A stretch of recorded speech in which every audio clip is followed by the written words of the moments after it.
What's up, guys? Welcome back to Eastgate8Exchange, the podcast where we talk about MBoards, Eastgate Con, just anything that's, in the electric skateboard community. It's kind of happening here. Today in the studio, we've got Jacob, of course, like always. What's up, guys? We've got Milo on the floor, Maddie behind camera, and today we've got a new person. We've got Martin. Martin's on today. Senor Martin. So, Martin, you are Maddie's brother. Correct. So, kind of your brother too. Well, yeah, at this point, yes. By law. At this point, yes, brother-in-law. So, Martin has been working for us building batteries for the last, when did you start? Do you remember? 3 months now? We almost 2 months at least. August? Like end of August, I think. End of August? Yeah. Okay. So we were kind of in between battery people. Batteries were getting way I was getting way behind in batteries. I couldn't keep up. So we needed to bring in someone new. You were kind of ready to part ways at your other job. So I was like, all right, Martin, come and try, just see if we can learn how to build batteries for the day. So you came in and you started learning to build batteries, and legit, I was expecting all right, maybe by the second week we'll put together a full pack.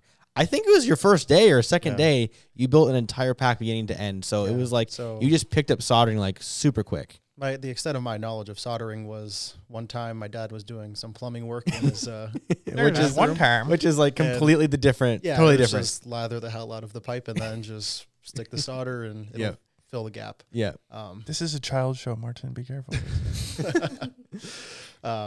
But just trying to make it look nice. It wasn't even something that I could have imagined to pick up so quickly. But yeah, I think it was the first day I worked only 3 hours, and you just had to be all right. Martin's just good at everything. Martin is pretty much good at everything except ice skating. Yes. That's what we That's found the heel. weakness. We found the weakness. Literally everything and but ice softball pitching. He just can't resist hitting it as far as he can every time. Yeah. Martin, we just need you to keep it in the field. Okay, guys, I got it. Background for that, we've all played in adult softball, and home runs are considered outs. And he hits home runs. Home runs are bad. At least once a game. At least once. That's okay.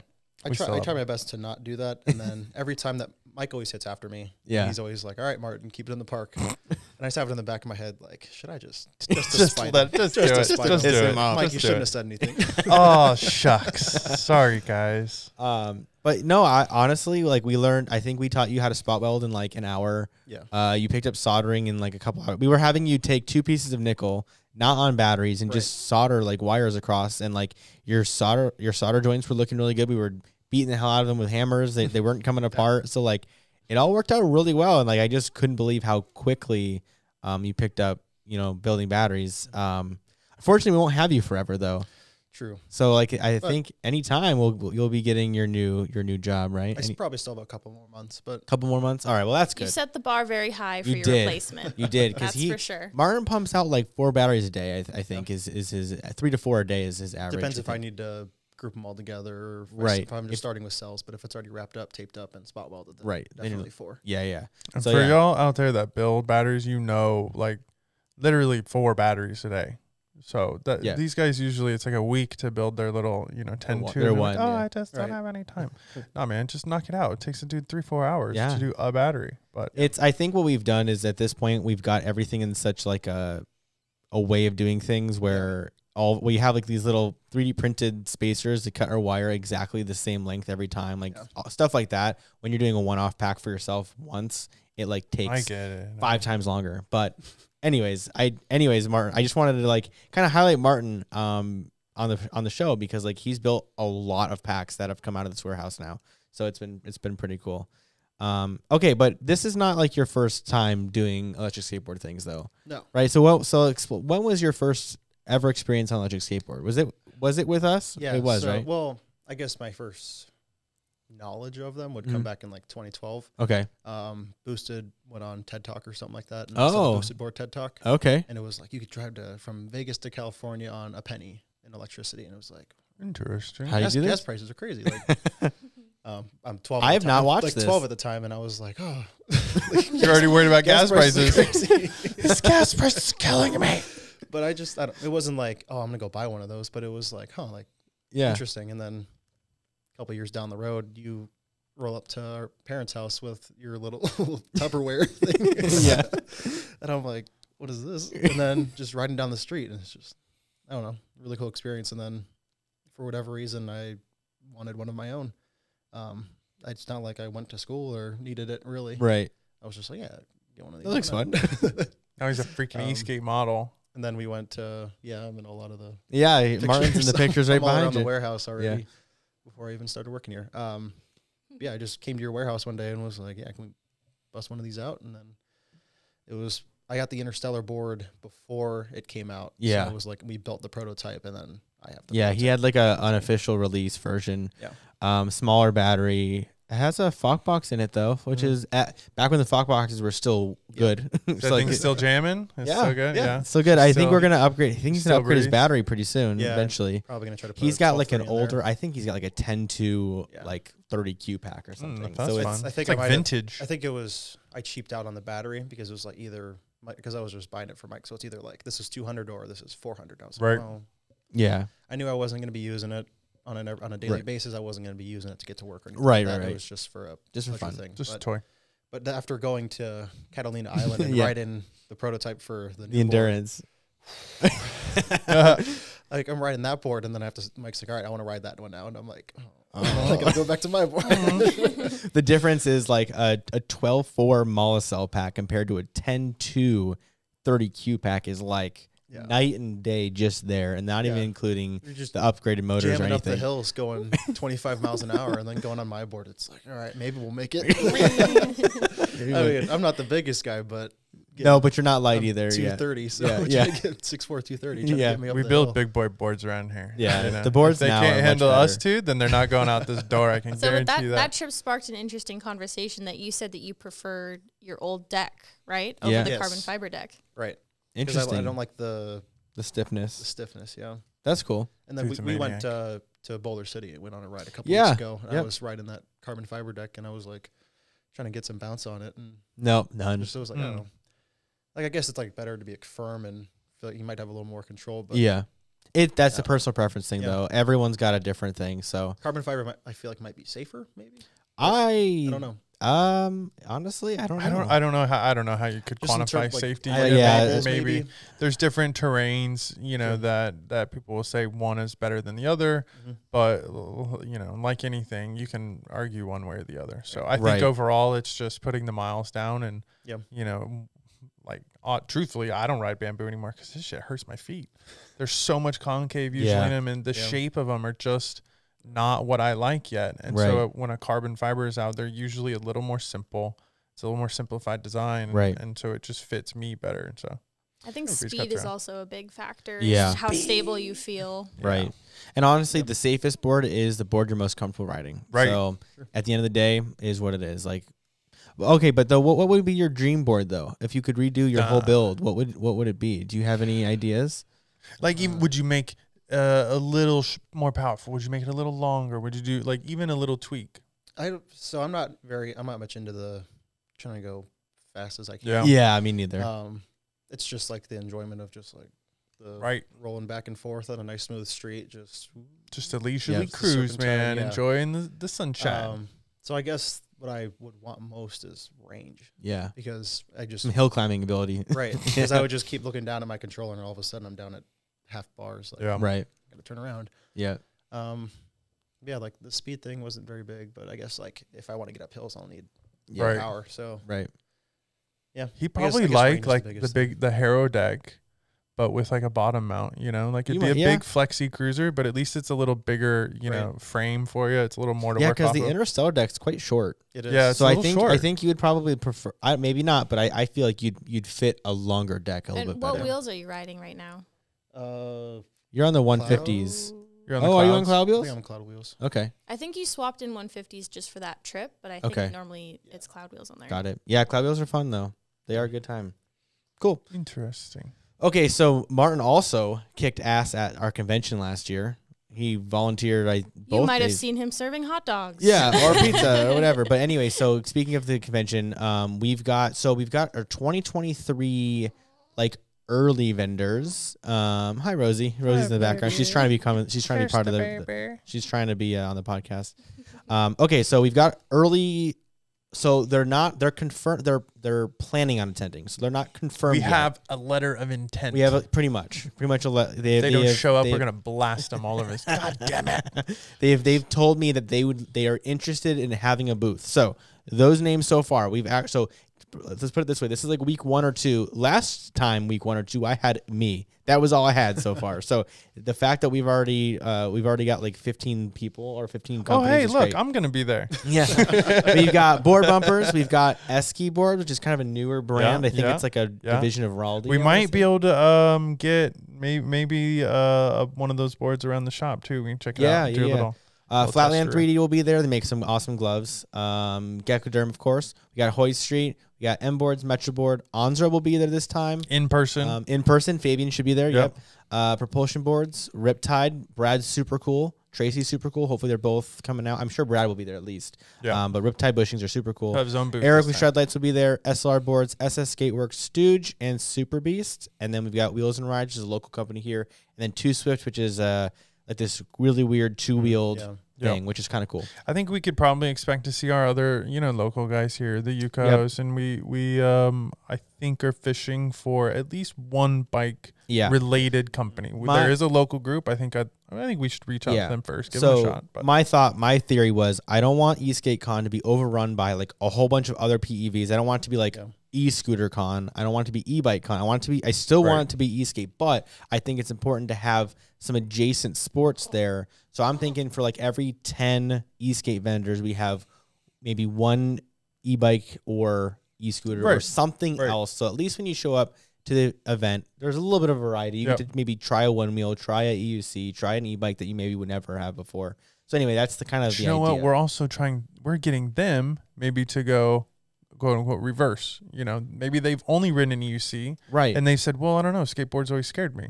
Right. That's a perfect opportunity for you to come out with no pressure, no awkwardness of, well, nobody else is riding one, so I'm not going to. You just come check it out, man. Yeah. Try it out. Right. So, did you test ride anything at the last event? Do you remember? Or were you working? Did I work you to death? You slaving. I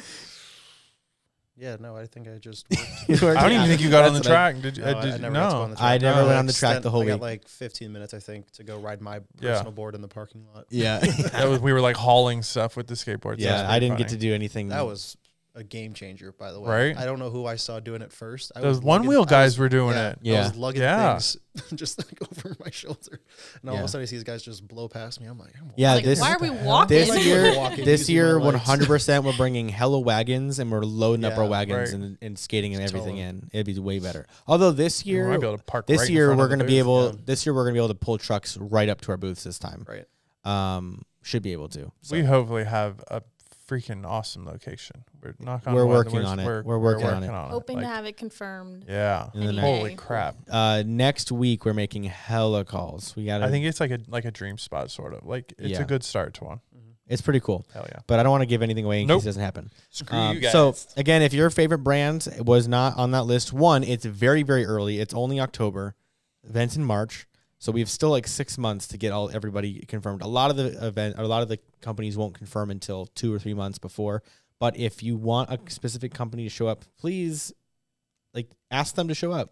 Tell them yourself that you're interested in seeing them, because the more people who talk to these businesses and companies, the more likely they are to actually consider showing up. Because it's not cheap to show up. But if they think that there's a lot of people coming who really want to see them, they will definitely help make that decision. I think it's a great sign that we're getting some of the same folks back. Oh yeah, so they're doing it because they saw the benefit from last year. They knew what happened. Like they want to come back, not like, well, yeah, that was cool, but like we're out. We're never, we want to do something else. Like they're coming back. So far, I think there's been two, and one of them that dude's always busy. I think 2 said no, but I think both of them are they have so many projects this year they can't commit. Yeah. We did send out a survey to attendees and vendors at the end of last year, and 100% of attendees and vendors said they'd come back next year. I can't believe not one single person said no. That's crazy on the surveys. That's crazy. And we have you guys to thank largely for the vendors coming back. You guys having interest in the companies, talking with them, interacting.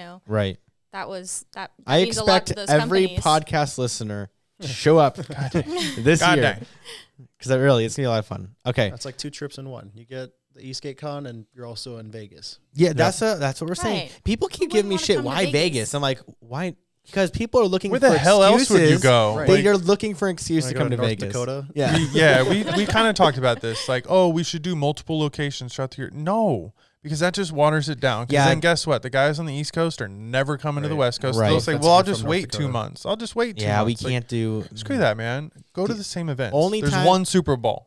There ain't two. There's one Super Bowl. That's what I thought. There's no other event like this where everyone from everywhere comes together. Right. See, like something like Electrify Expo, they get away with it because there are a million electric, in general, cars and PV. Like there's tons of stuff. So if they break their event into 3 or 4 or 5 pieces, they still have 5 massive events. Where our community is so small that if we did that, no one's going to show up for 5 vendors. The West Coast people won't get to meet the East Coast people. The companies won't come out. Vegas is just super accommodating. We're getting international. Everywhere flies here. Capital of the world. Right. For sure. There's events like I get like an Instagram page I follow, and it's just something, I think it's called like Nothing to Do LV, right? Okay, yeah. Every day it sends me this list of like 150 things that are happening in Vegas. It's a concert, it's a show. It's this, and I'm like, that's crazy. Hey babe, do you want to go on a date night to any of this crap? Like there's so much. What do you even? How do you choose? Like there's always something to do. It's in this wild. town. Always. Speaking of something to do, every Wednesday night there's that big group ride. Yes. James was telling me about a couple of these people on these rides were kind of being douches. Yeah. So I wasn't going to call out the ride specifically, what ride it was. Oh, no, I'll call out the ride because it's crazy. So James actually went to this Wednesday ride by himself. I think we were both busy, right? I was busy. Yeah. I am busy with a newborn. You're busy. Yeah, so I don't know if you know about this ride, but it's bicycles. Yeah. And they're not powered, most of them, right? No, they're almost none of them are powered. When we go out with our skateboards, we're the vast minority. But there's 1%. just a shit ton of them. They're decked out in lights and stuff like that. Yeah. 500 easily. Yeah. James told me about these guys who were like, they were trying to stop traffic, but they were putting their feet and legs and their bikes on the other cars. I was like, you can't do that. Right. You can't be like, don't give people reasons to outlaw whatever we're trying to do, like, because that'll trickle down to the PEVs too. So I just can't imagine, like, I can't imagine walking up to someone's car and lightly touching it with my hand, let alone putting my feet on it. It's just to me, that's just crazy. So anyways, it happened last week. I saw somebody posted like at some point they had stopped or something, but they caused like thousands of dollars in damages to this car, and this lady was like standing there, she's yelling at him, and they were like throwing rocks at her car for no reason. It was parked in front of her house. And she was like blaming it on this group. The group was riding on the Wednesdays. Yeah. Oh, on the Wednesdays. Like, as they were riding by, they were just like throwing trash and stuff at her car, and it wouldn't be hard for them to make them not allowed on the streets downtown. Yeah, right. no. To just totally take that away, sharing the road, do it. Don't be an ass. Like, don't give anyone a reason. Right, because guess what? Because when a car hits a cyclist, we're the first, that whole group's probably the first ones to speak out about sharing the road. It'll go crazy. And now tables are turned, and now here we are. Gotta respect the road. They ride on the actual boulevard, don't they? They'll ride everywhere. Yes. And even when we go on the strip, we do not stop for red lights. Albeit we don't go all the way down. Like almost every ride we'll go by the stratosphere, under the kind of the bridge, and then you get up a little further, and then we loop into, man, what do we loop into? There's we make a left anyways, and we loop through a parking garage, and then we go back north up the strip. So we only go down maybe a half mile or so. So you're probably not going past like Fashion Show. No, we don't get that far. We don't get to like Resorts busy. World, which I know y'all probably doesn't mean anything. You'll know if you come to Eastgate Con, so that makes sense. But a lot of it is down in the downtown area, so like the Fremont district, the Art district, and then there are times though where we go out into the neighborhoods. Mm-hmm. And so part of the route will be like in residential neighborhoods, and we're either headed to a park for a break, or that's kind of the furthest point away. And like 2 weeks ago, we stopped in a neighborhood, and it was just houses. And so it was very awkward to be out there at 10:30 at night, because that's kind of people are jamming music, you imagine drinking, smoking, No. like having a good time, What's and going on out there? nobody ever came out. Nobody ever came out that night. I didn't see anybody. Yeah, but it was that's Wednesday. You do kind of feel at that a little point, awkward. it's like you and what army? Like, right. There's 500 of us here. They'll call in a noise complaint. The cops will show up and they'll say, "Okay, everybody, you need to leave." Yeah, the cops even know they ain't gonna be able to disperse 500 people, like a group. We stop for 20 minutes. Everybody takes a break and we keep going. But again, I love that ride. So I would love to see it just be the ride, and be able to not be an issue. And of course, the vast majority of people are very, very cool. When you have working with numbers that large, of course, there's going to be a handful of bad apples. But still, God, it takes all the good riders there to like call out the bad riders and go, no, what the that's not stop doing that. We don't do that. It is, and like we didn't really talk about Eastgate Con last year.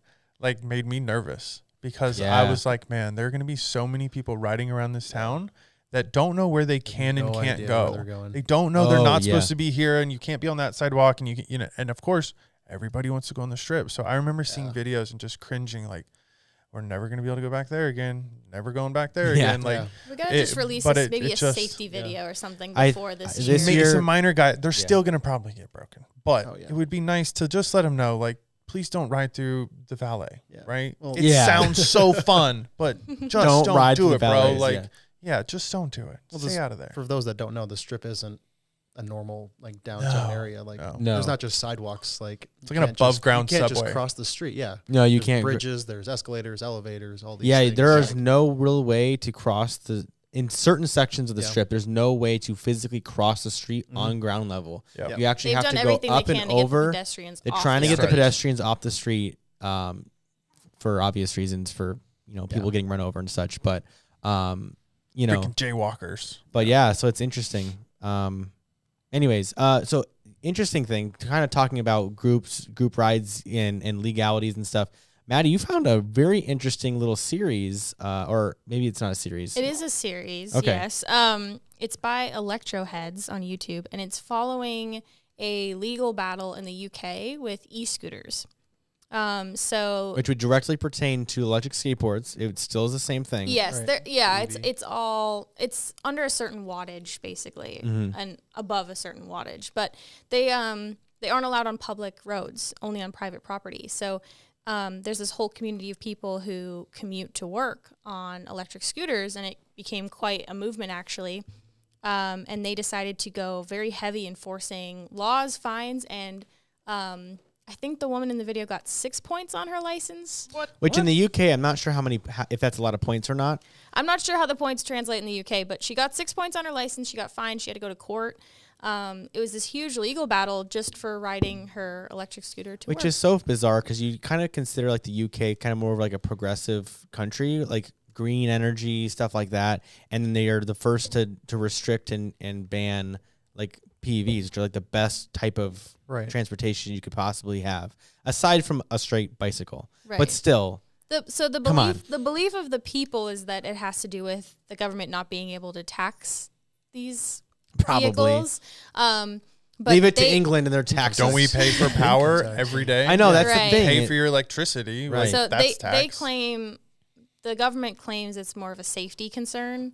And there were also a lot of cited incidences of people riding the scooters on the sidewalks and running into pedestrians and injuring people. This is also a big issue in those college towns where those rental scooters are. Yeah. People just run straight. They ride on the sidewalks and they run straight. I am not a fan of the rentals. I'm not a fan of the rental scooters because they are mistreated. They're abused. They don't follow the rules. It gives a bad name. But when you own your own scooter, you are a million times more responsible. If you've ever rented anything. Yeah. Right. Have you ever rented a thing? Who cares? Well, insurance. Half the time in a town like LA where they have all those bird scooters or something like that. It's not people like, I need to get to work. It's like, let me fuck around for a couple minutes. This is my first time in downtown LA. And I'm going to jump off of curbs and I've heard they're very problematic in Nashville. Yeah. Or a town like that. Everyone just gets drunk and is like, let's rent scooters. You listen to country music and you drink beer. When I was traveling for work, I was like, I had to get my e-skate fixed, and of course that was all. I was so ashamed to do it. Like I would like pull my hat down, but bro, I rode it like I was on a skate. I was like carving. I would jump off curbs and stuff, and then I like started watching these. These videos would pop up. I'm like, oh god, that was a terrible idea. That's the worst thing that could have happened. Yeah, I'm waiting to see me on it, like on Jerry of the Day, and here I go. I'll be like, oh, I'm done. No. I'm done. That's crap though about the taxing, man, because they'll blame it on the roads, but yet they'll want to promote bicycles, which okay, who cares? Got a motor, right? And they'll promote public transportation, which you don't tax either. Right. So what's the difference? And their argument is that just, they don't get paid enough to drive their car to work every day. So the scooter is much more. Yeah. Because the government taxes you there and then they tax you on your, we get taxed so many times by the end. What the hell? Well, then at the very least, let them just register their scooter. Sure. Let them put a plate on there. $35 a year or something. Something. Make it legit. A customer or a viewer or someone told us that they got points on their license and they don't even have a license yet. I think I read this on I read this on Facebook. I read this on Electric Skateboard group, Facebook group, and they said that they just got points on their license, but they don't have a driver's license. So they were like, I don't know how. I don't even know where they live, to be honest. But anyways, it's a great series. It's following this whole legal battle. There's these lawyers that are really trying to push and change this legislation. It was crazy. Just videos of just police lined up on bridges and roadways and just stopping every single scooter and finding them and just it's crazy. Sucks. Anyway, so we don't want to end up like them. So we want to do. Obviously, it's only in our power so much, but do everything you can to. Be an asshole. Be cool. Yeah, be cool. I mean, don't give anyone a reason to push for this legislation that bans these vehicles. I guess that's what I'm getting at. It's just, for sure. Try to make it as good as possible. Anyways, we've got a viewer submitted question. Okay, let's go for it. We're going to let Martin answer this one. Oh, wait. Yeah, Martin's going to answer. Give it your best shot, Martin. Speaking of Super Beast, what kind of AT wheel hub will you use for the Kegel pattern for the Freedom Wheel Drive? Oh, none. Okay, none. It's a trick question. Yeah, it's a trick question. Yeah, so I know Jason has his AT wheels. They do have their CNC hubs. They're really cool. They do have a Kegel pattern in the back. We won't be using those. We've actually gone ahead and designed our own AT wheel adapter for that drive set. So actually, Evolve wheels, our AT wheels, like the Onzer wheels, all those. Pattern. Yeah, there's quite a few. All those will actually work on our new adapter that we're working on. Very exciting. Yeah, it's pretty cool. So we won't be using Kegel wheels for AT wheels. Right. So take that. All right, boom. Next all question. Right. You got any more? Oh, let's go. Martin doesn't know what's happening. Of the week. All right. Badass build of the week. We've got a badass build of the week. Okay, this is from Jeremiah. This is actually an Interstellar kit. So we ended up discontinuing our decks, and we were like, you know what? Let's just do a BYOD, bring your own deck Interstellar kit.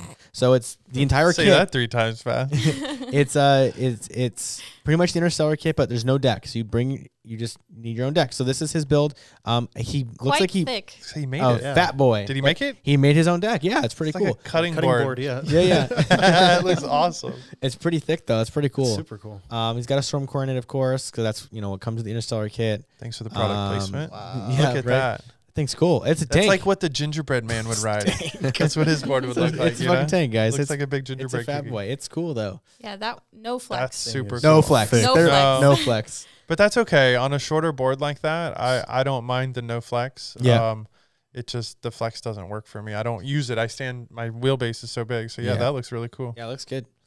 So I will say this: you got to tuck those wires in, brother, because those things. Look at those. Those things are. You're gonna snag She got somebody. some hips.